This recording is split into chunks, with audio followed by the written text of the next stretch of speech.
and take a look at the pepper greenhouse. Here we go.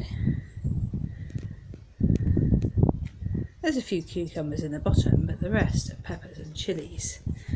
All of these here came from a sweet pepper we just took the seeds out of. These ones here, these are bought varieties. So this is lipstick. This one is a chili, a Nigel chili. That's another Nigel chili. So they are looking absolutely fantastic. Look at the fruits on this pepper. Beautiful.